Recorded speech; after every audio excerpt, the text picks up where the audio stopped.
Muy buenas noches, o buenos días, o buenas tardes, según dónde estéis y desde dónde nos veáis. Gracias por estar esta noche aquí con nosotros. Gracias por estar aquí en el Universo por Descubrir, en Orión 2.0, en Misterios de Orión, porque se pondrá también en iVoox y en iTunes. Se pondrá esta entrevista. Una entrevista que, sinceramente, tengo hoy un honor y un placer que esté aquí con nosotros nuestro invitado, que ahora procederé a hablar de él. Gracias a todos los que estáis ahí en el chat, a los que veréis después el directo. Muchas gracias por vuestro apoyo y por vuestro visionado o escucha. Hoy tenemos con nosotros a Fran Escandell. Antes de nada, darle la bienvenida al Universo por Descubrir, a tu casa, Orión 2.0, Misterio de Orión. Bienvenido, Frank. Gracias por darme un poco de tu tiempo, que sé que es muy, muy limitado, y te agradezco mucho que estés aquí con nosotros. Muchísimas gracias por la invitación. Es un placer estar aquí por primera vez, además. Que no sea la última. Exacto, que no sea la última. Y espero tenerte más. Voy a proceder a presentaros aquí al invitado. Que os preguntáis, bueno, ¿quién es Fran Escandell? Muchos lo conocéis, pero otros creo que se merece ser escuchado, porque me impactó el día que lo conocí, me impactó mucho todo lo que iba diciendo. Y digo, algún día espero tenerlo aquí, y aquí está. Fran Escandell. Norteamericano y español y norteamericano. Consultor de la Business Intelligence para proyectos de automatización, Industria 4.0, realidad aumentada, inteligencia artificial y Machine Learning de Google.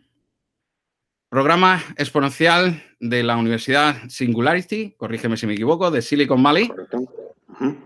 Miembro de la Scottish Rite Research Society, Supremo Consejo del Grado 33. Después, por favor, acláranos eso.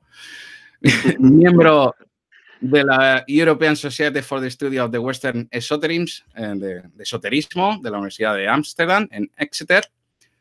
Miembro de la Sociedad Americana Teosófica, escritor de artículos de sociedad, tecnología y tradición primordial para la revista Fanes de New York y mi querida London, o Londres.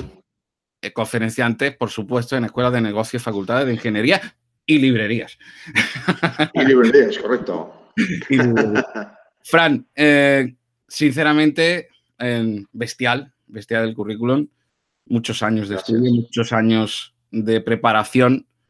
Y qué mejor que tenerte aquí para hablar, como bien sabes, de estas famosas fake news que tanto están hablándose y que tanto no conocemos. Sí, exactamente. Sí, adelante, perdón. Tu turno, ya te dejo. Ok. Bueno, sí, el tema, la verdad es que cuando me lo planteaste me pareció bastante interesante porque, pues digamos que ahí afuera se sigue, digamos que cacareando un poco el concepto este de fake news. Fake news significan noticias falsas. Lo que pasa es que en el idioma inglés, dicho desde el idioma inglés, connota otro tipo de conceptos que no son simplemente unas noticias falsas. Entonces, a lo mejor por eso es que se está usando el anglicismo y no se ha traducido o no se usa en español en este sentido.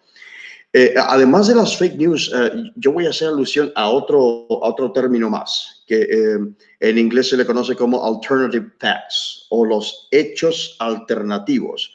Esto es una cuestión muy curiosa porque digamos que esto viene a través de lo que quizás en unos años podamos casi mencionar como un cambio de era. Y esto tiene que ver con las últimas elecciones presidenciales en los Estados Unidos, porque resulta que ambos términos, tanto fake news como hechos alternativos, vienen precisamente de antes de esas elecciones en 2016. Hubo ahí, digamos que casi que vamos a decirlo así, una mutación casi metafísica. Hubo ahí un turning point, un punto de viraje, ¿no? En la que muchas cosas a partir de ahí han empezado y siguen transformándose y siguen cambiando, ¿no? La primera vez que se escucha el término fake news es en el verano de 2016, recuerdo bien, fue Craig Silverman, es el editor de la revista, más que todo digital, BuzzFeed.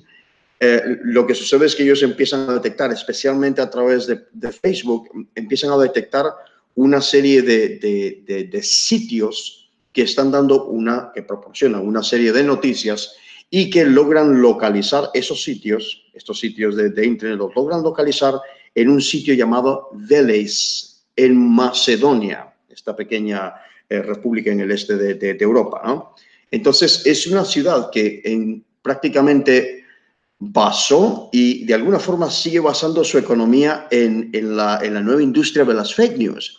Entonces, localizaron todos estos sitios de fake news o de hechos alternativos en 2016 y a partir de ahí, pues a la hora de publicarlo por BuzzFeed, en este caso, se hizo, pues digamos que Vox Populi, se hizo incluso tradicional en los medios tradicionales de información, pues se empezó a popularizar y ya se utiliza y ya vemos que hasta hay no solamente ya un solo presidente, sino que figuras políticas, en este caso, están constantemente apuntando el dedo con la cuestión esta de fake news. Y luego los hechos alternativos, que es muy extraño escuchar eso, pues los hechos son los hechos, ¿no? Y después de los hechos, o como nos educaron a nosotros, después de los hechos tienes interpretaciones. Pues resulta que los hechos no son los hechos. También existe o existirían hechos alternativos.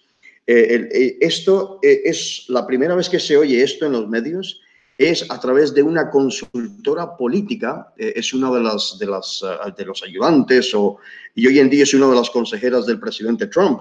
También exactamente viene de ahí, es el mismo origen, la misma época, ¿no? Y la misma coyuntura histórica. A través de Kellyanne Conway, en este caso, cuando en una entrevista, 22 de enero de 2017, es el día después digamos que del baile de inauguración de la presidencia digamos de Trump en este caso, le entrevistan en un programa llamado Meet the Press, que lo emite la NBC, y es ahí donde, creo que recuerdo el nombre del presentador, es Chuck Todd, en este caso, y ella le dice que es que no son los hechos, sino que hay una serie de hechos alternativos. Y por lo que el presentador pues, le dice, no, los hechos alternativos no son hechos.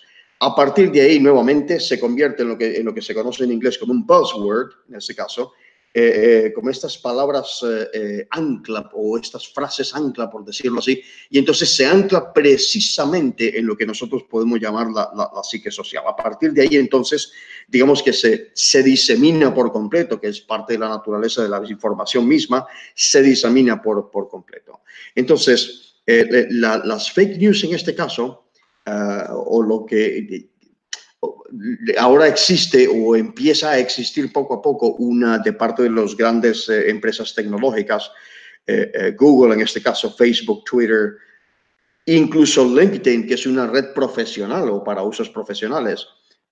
Empieza a haber una serie de políticas ¿cómo llamar esto? Filtrado de información, por lo que se refiere siempre a sitios donde se van a revisar esos hechos que se quieren reportar, los fact-checking sites que se llaman, ¿no? Entonces, esto va primero a esos sitios donde se revisa que esa información sea correcta y luego entonces se empieza a diseminar. Hay que diferenciar lo que son fake news de lo que pueden ser, por ejemplo, lo que pueden ser un error.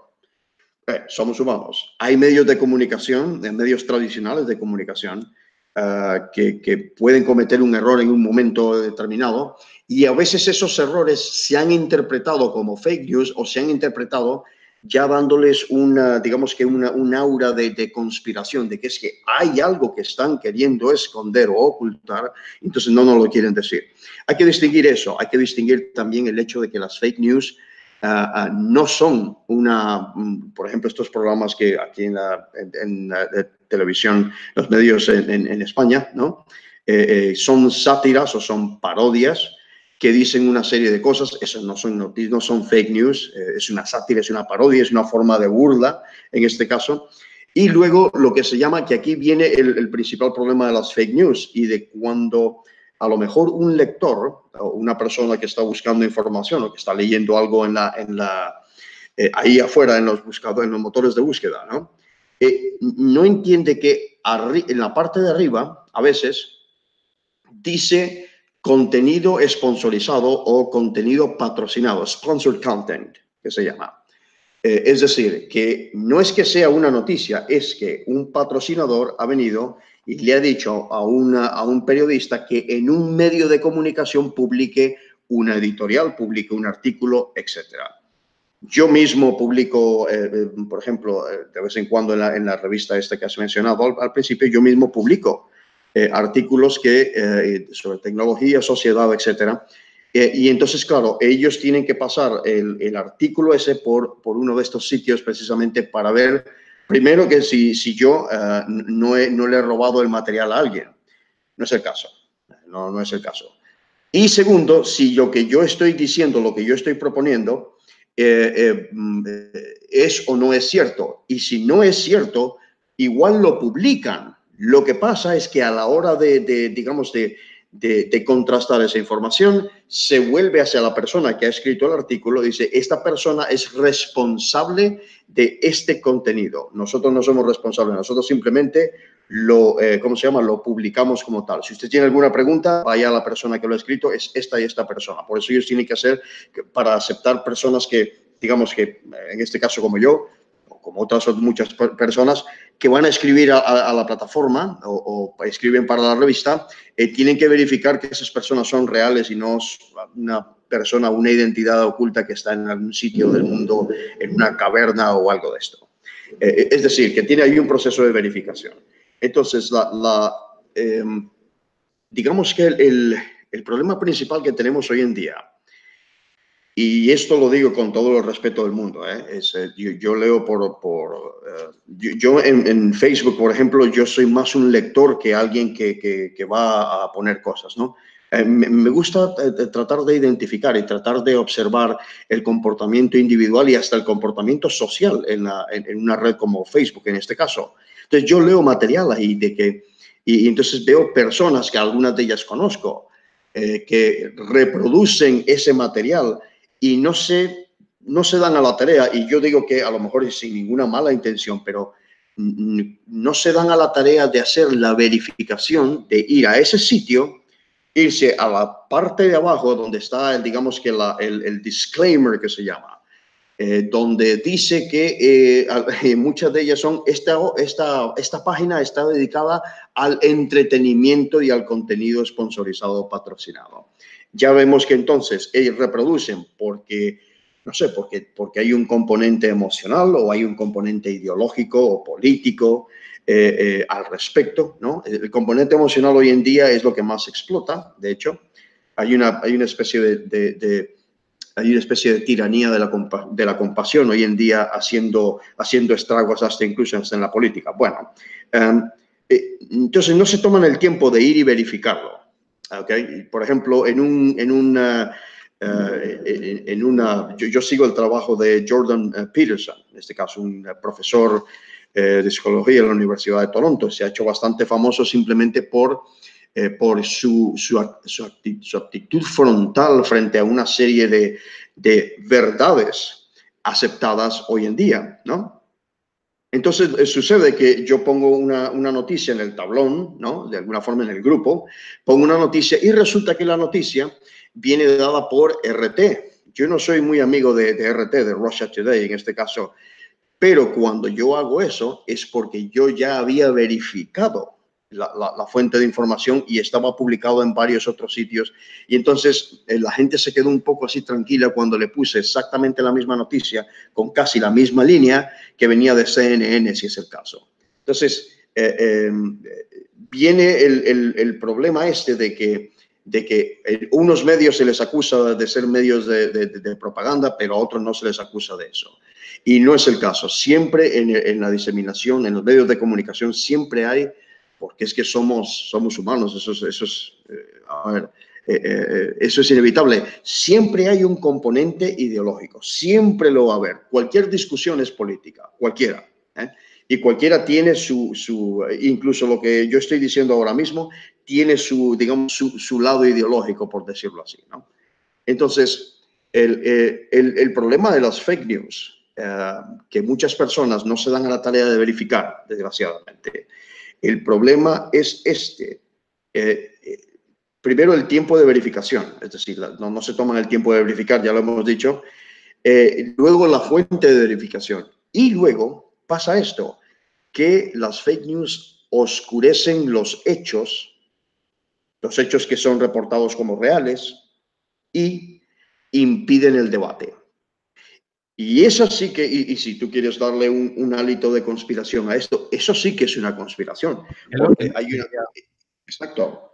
Sí. Es lo que te quería preguntar, porque bien sabes que en este mundo del misterio, al cual me dedico, como bien sabes, hay cientos y cientos de lugares en los cuales se conspira absolutamente por todo, pero por todo. Exacto. Que no se ha ido a la luna, que esto de atrás ha salido de no sé dónde, que existen 250 millones de personas en la luna, que existen otros tantos en Marte, que no sé si me estoy explicando, es decir, todas esas fake news que, igual son fake news, que se han llevado a la realidad y casi a un dogma de fe que muchos utilizan para su beneficio, youtubers, sí. Sí, correcto. ¿Cómo se puede saber que es una fake news eso? Porque es que, claro, ya te deja lo que estábamos hablando en Petit Comité anteriormente, ¿verdad? Una mentira dicha 1000 veces se convierte en una verdad, como diría el señor amigo de AH, ¿no? ¿No crees que deberíamos de encontrar una posibilidad de saber que eso es cierto? ¿O existe alguna manera? Sí, existen. Están estos sitios ahora, por ejemplo, la agencia Reuters, por ejemplo, tiene tiene un módulo de esto. Lo que pasa es que es un módulo de pago, ¿no? En este caso, en el que vas y haces la revisión de hechos y ves si la noticia es real y va a las fuentes originales de la noticia, etcétera. Sí, en ese sentido sí existen. Lo que pasa es que en temas, no el tema, no es correcto decir eso. En esta temática, eso sí, en esta temática que a veces suele ser disparatada, ni siquiera tiene ningún origen en ningún sitio, sino que una persona de repente siente o tiene el presentimiento de que precisamente no se ha ido a la luna, etcétera, y simplemente empieza, lo que llaman los terraplanistas, con todos mis respetos a quien esté escuchando ahí que sea un terraplanista, ¿no? Esos que creen que la Tierra es plana. Desgraciadamente, pues existe una cosa llamada gravedad y eso no se puede evitar. La gravedad sería imposible en una Tierra plana, aparentemente. Mira, hay una frase, y a mí me encanta además porque se la han atribuido a Mark Twain y no obstante no hay ninguna prueba de que Mark Twain lo haya dicho. Pero dice que una mentira puede darle la vuelta al mundo mientras la verdad se está dando apenas los zapatos. Eso es tan real, es increíblemente real porque resulta que esta manipulación de la información precisamente consiste en doblar los hechos o darles otro, digamos que darles otro espíritu, darles otro, o que ataque a los sentimientos. Hay varias razones incluso, o gente que quiere hacer dinero, o simplemente gente que sinceramente cree que debe compartir una noticia porque nos afecta a todos, ¿no? Entonces, esa mentira que a veces puede ser incluso piadosa, o esa mentira o esa noticia que en este caso puede ser simplemente algo que se desea, por ejemplo, algo que se desea, cuidado, y esto es hasta una patología prácticamente. Hay personas allá afuera que si hay algo que desean con todas sus fuerzas, es el llamado apocalipsis. Desean con una fuerza extraordinaria que venga el fin del mundo y que venga la no sé qué, y que venga la lluvia de meteoritos o su redentor cristiano que baje de los cielos, etc. Entonces, desean con todas sus fuerzas que eso ocurra. Eso es digamos que una vulgarización o una tergiversación. Una tergiversación de alguna forma de que incluso personas que se declaran ateas están actuando como judeocristianos en este caso. Eso viene del libro del Apocalipsis. Utilizan el mismo argumento ético, del fin del mundo y que quieren que las cosas se acaben. Llevamos viendo esto, pero ya bastante tiempo ya, ¿no? Y en el caso de las fake news, voy a volver hacia atrás un momento, porque yo no soy periodista, ya lo has mencionado, yo no soy periodista, pero hay por ahí un concepto llamado digamos que el reportaje en circular, que es exactamente cómo se generan las fake news, estas fake news que están ahora por ahí circulando con lo de Oumuamua, por ejemplo, con ese muy extraño objeto que ha pasado por el sistema solar. Y que cuando yo lo vi, por ejemplo, yo lo vi por primera vez, no pude evitar identificar la foto con Rama. Si alguno de vosotros, alguno de los youtubers o alguno de los oyentes ha leído alguna vez Rendezvous o Encuentro con Rama de Arthur C. Clarke. La descripción es por demás casi conspiratoria. Es idéntico. Un cilindro de 40 kilómetros de largo. Wow.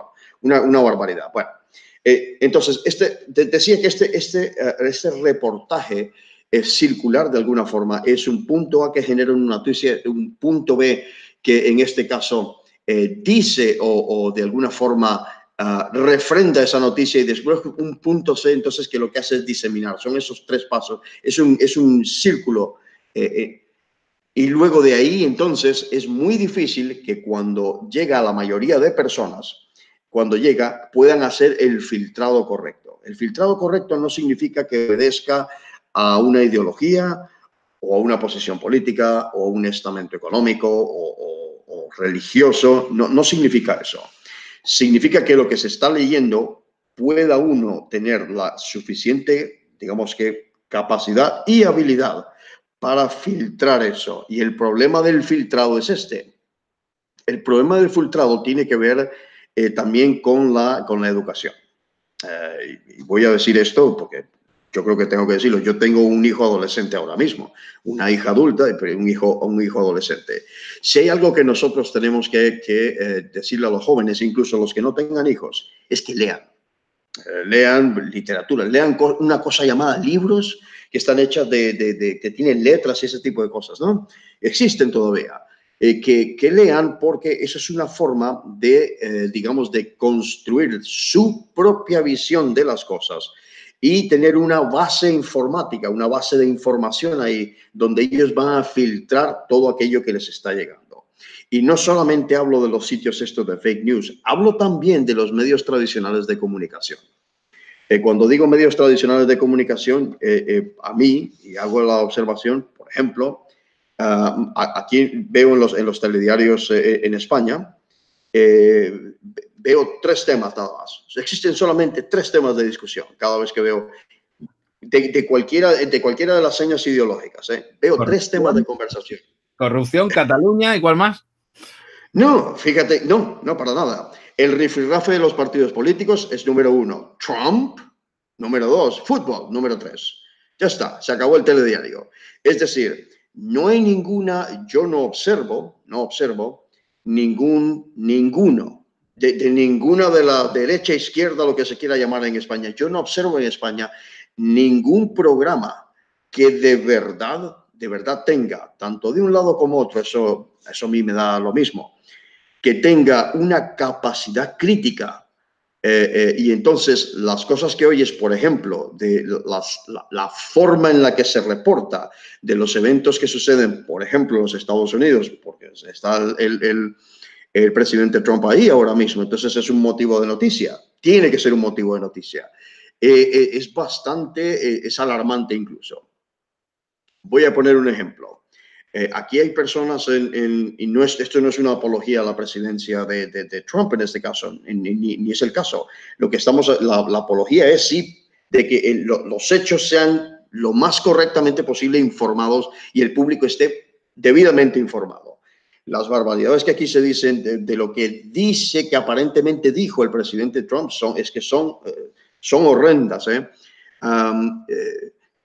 Por ejemplo, ¿por qué el presidente Trump es tan beligerante en este caso con ciertos medios de comunicación como la CNN, como es el caso? ¿Cómo es posible que un presidente apunte así el dedo de esa forma en una rueda de prensa en la Casa Blanca y diga semejantes cosas? ¿Qué es lo que ha cambiado? ¿Por qué por qué de parte del presidente Trump, por qué hay esa hostilidad, por decirlo así? Muy simple. Ningún medio aquí en España ha reportado o ha informado o ha dicho nada al respecto sobre declaraciones del presidente Trump allá en 2016, en los inicios de 2016, que cuando Trump decía que él llegaba a la Casa Blanca, él iba a prohibir una fusión enorme entre el grupo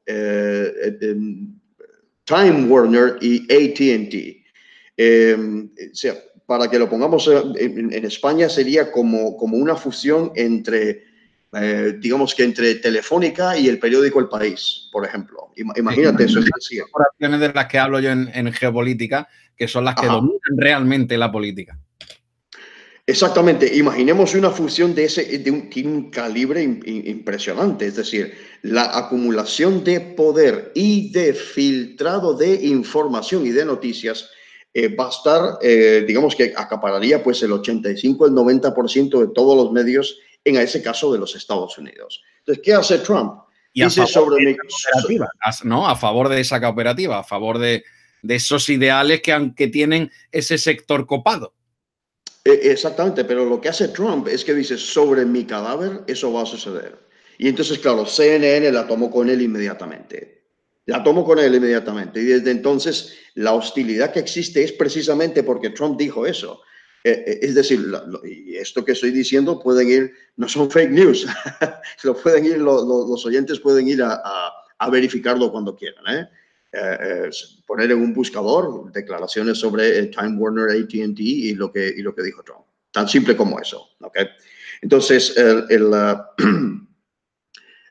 eso es un ejemplo claro de lo que ha pasado. A partir de esa presidencia ha habido un salto cualitativo. No se dice que es positivo ni negativo, pero sí ha habido un salto cualitativo en lo que se refiere a la diseminación de información. Y ahora es el tema ruso, porque hay que tocar el tema ruso, ¿no? El tema ruso que también afecta aparentemente a otros problemas problema europeo. Es decir, estuvimos